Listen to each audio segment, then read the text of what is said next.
Hello everyone! Welcome back again to my channel. So ano ba yung nangyari mga kalingap? Bakit sa live ni Kalingap Rob marami ang mga nadismaya, hindi na-satisfy, marami yung nagrereklamo. So pag-uusapan po natin sa video na ito. Pero bago natin simulan yan, huwag niyo pong kakalimutang mag-subscribe. Val Santos Matubang, Kalingap Rob at Edna Vlogs. At ang inyong lingkod, Gandang Emmy. Sa mga hindi pa po nakapag-subscribe, please subscribe and please hit the notification bell para lagi po kayong updated sa aking mga ina-upload na mga reaction video. So ito, panoorin po natin ang video na ito. Guys, no, marami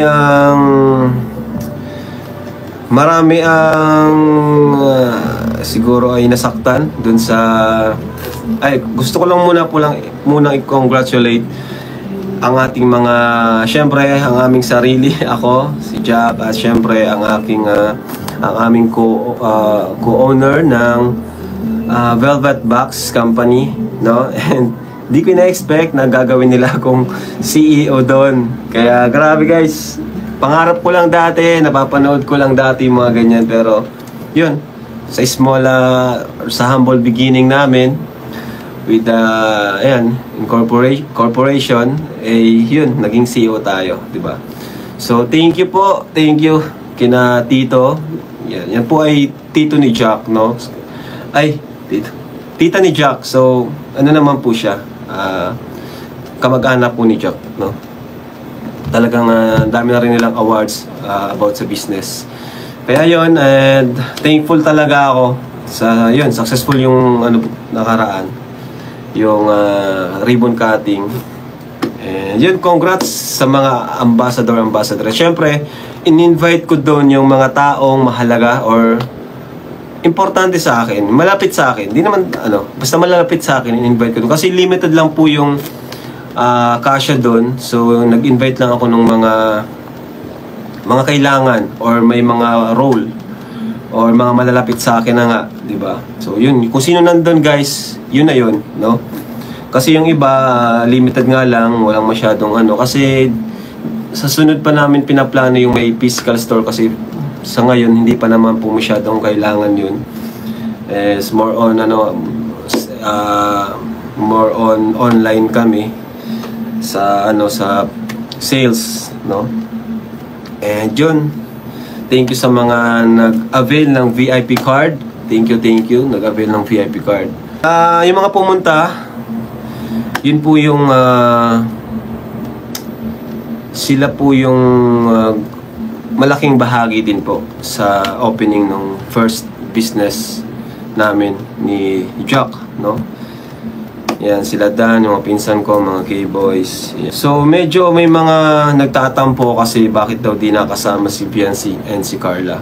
Ang totoo niyan, sila po talaga yung nangungunang dapat na ambassadress, no? Kasi sa voting, sila po talaga yung nanalo. Sila yung nangunguna, silang dalawa. So, ang kaso, di po sila nakapunta, no? And, syempre, unfair naman sa mga nandun. Si Queen po, di siya nakapunta kasi yun po ay from Irica City pa, no? Di ko na rin siya sinabihan, di ko na rin siya in-invite nung time na yun. Pero kung in-invite ko, pupunta po yun sigurado. Pero di ko na rin sinabihan kasi from Irica pa po. 3.5 hour po yung biyahe, no? Kaya naiintindihan naman natin yung kay Queen. So siguro, kaya yun, hindi nakapunta yung dalawa is I think gusto din nilang bigyan ng chance yung iba, no? Kaya kung wala man po yung dalawa, si Biancy and si Carla, wala po tayong magagawa doon, no? Kasi yun, decided na po ang buong team. Syempre first day po, di ba? So importante yung presence, no? In-invite po natin sila, pero sa tingin ko ay yun, mayroong I think kontento na sila kung ano yung meron sila ngayon. And sa tingin ko rin na gusto nilang ibigay naman sa iba yung spotlight, no? Kaya wag na po tayo magtalo-talo, no? Yung voting po ay malaking bahagi, di po nasayang yung voting nyo kasi sila po talaga yung nangunguna. And sila talaga dapat yun. Actually, ipa-vlog ko sana siya sa main channel ko, no? Sa main channel ko sana siya kasi ano siya malaking highlight po or big part siya sa buhay ko and syempre sa amin. Kaso yun, hindi naman po na kompleto kaya yun, hindi naman din nakapunta lahat. So sa ano ko na lang, sa second channel ko na lang in-upload. Pero yun, okay lang naman po yun, no? At least bigyan ng opportunity naman yung iba. Si Joy, andun si Joy. Kaya si Joy yung yung nag take over dun sa kasi I think si Joy yung pangatlo siguro, no, na maraming vote. Kaya yun, marami pa naman pong marami pa namang next time kung pero this time is focus tayo dun sa kung sino yung nandun, no? Diba? And para naman din kina Jovi, kina Queen, sino pa? Para din naman sa kanila yon. Para kasi Carla and Viancy ay andyan na sila, stable na sila. And si Viancy naman na rin, mayroon na rin siyang ambassadress na rin siya sa elegant siya, di ba? So siguro kaya di na rin sila nagpunta dahil nga doon na I think masyado ng busy, di ba? Busy na po ang mga so mas okay na rin siguro mag-focus sila dun sa mag-focus na lang sila dun sa pag-vlog natin sa kanila. Mga Kalinga, first of all, syempre, i-congratulate natin si Kalinga Frab, CEO ng The Velvet Box, no, mga Kalingap. At ito ay magandang business, no, para sa kanila. At syempre, si Jack, no, isa din siya sa mga doon. At yung may-ari din, no, co-owner din doon na tita ni Jack, saka tito, no, mga Kalingap. So, congratulations dito sa kanilang negosyo. Hopefully, mas marami pa yung at lumawak yung kanilang negosyo, no? At marami siyempre yung matulungan ng mga Kalingap. So, pag-uusapan natin dito sa video na ito, siyempre, di ba, nagkaroon po ng botohan ng mga Kalingap. So, pakinggan natin, napakinggan natin kung ano yung nabanggit dyan ni Kalinga Frab, no? Sabi niya, sa botohan, hindi naman daw nasayang yung botohan kasi ang nanguna doon si Carla at si Beyonce, no, mga Kalingap. So, sa mga bumoto po, yan, narinig nyo naman po si Kalinga Frab, no? Kaya lang, dito sa kanyang live, marami yung nagrereklamo. Bakit daw nagpaboto pa kung hindi naman daw masusunod, no? Bakit nadismaya sila? Bakit hindi kasama itong si Carla at si Beyonce? So, may reason, no, mga Kalingap. So, etong opportunity ito is business naman po ito, no, mga Kalingap.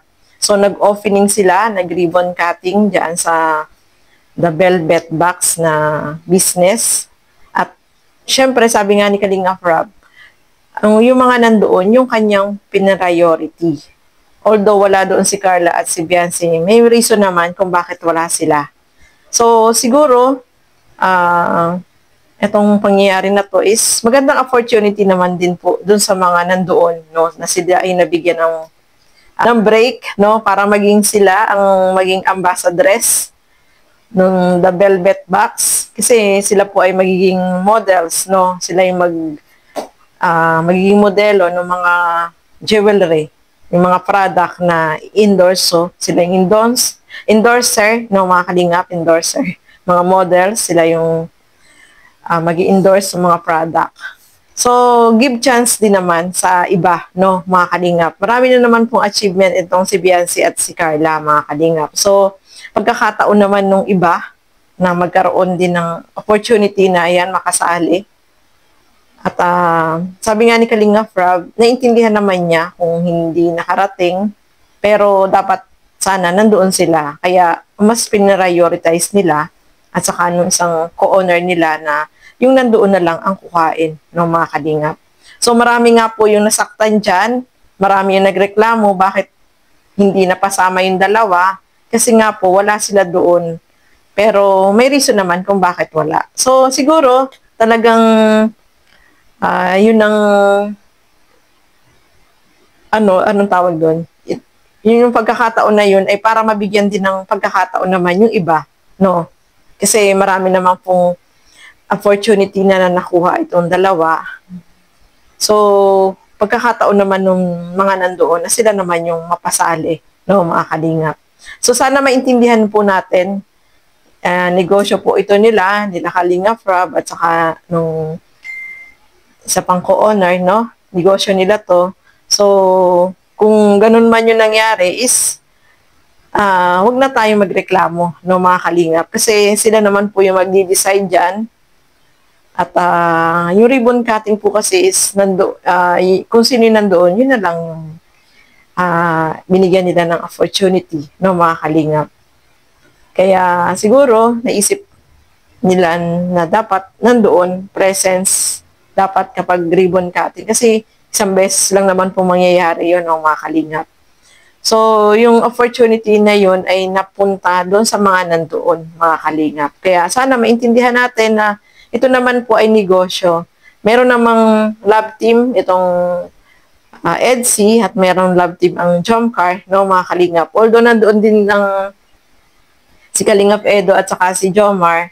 So, naintindihan naman po natin yan, no, mga kalingap. At ang mag-decide naman po doon ay yung may-ari, syempre, no, mga kalingap, wala tayo dyan. Although nagkaroon ng botohan, pero yun nga, hindi nasunod, kaya intindihin na lang po natin, mga kalingap. Better luck next time na lang, no. Marami pa naman pagkakataon, at saka big opportunity din naman to sa iba na makaranas ng mga ganyang pagiging models, no, mga kalingap. So, tanggapin na lang po natin, wag na lang po tayong magreklamo. Kasi, ito naman ay, nag-decide naman nito ay yung may-ari, syempre, no, at saka co-owner, no, mga kalingap. Kaya, sana maintindihan po natin na may mga pangyayari ng ganyan na kailangan nating tanggapin at maging masaya na po tayo, no. Hayaan na lang po natin, kasi business naman po nila yan, mga kalingap, at alam naman nila kung ano yung makabubuti para sa kanila. So, ayan, good luck po dito sa bagong negosyo, no? The Velvet Box. Ito ay isang company at aasahan natin, syempre, yung mga models ay magkakaroon po ng ng billboard, no, mga kalingap. So, etong hindi nakasama naman po, siguro talagang yun na yung time na magbigay naman sila, no, sa iba, no, mga kalingap. At naiintindihan naman po yan nila Kalingap Rob. At yung mga viewers, no, sana maintindihan po natin. So, maging happy po tayo at ipag-pray natin na maging marami pang maging successful pa itong negosyo na ito na The Jewelry, The Velvet Box, no, mga kalingap. So, ayan, maraming salamat po sa inyong lahat at hanggang sa muli, thank you so much and God bless po. Bye-bye!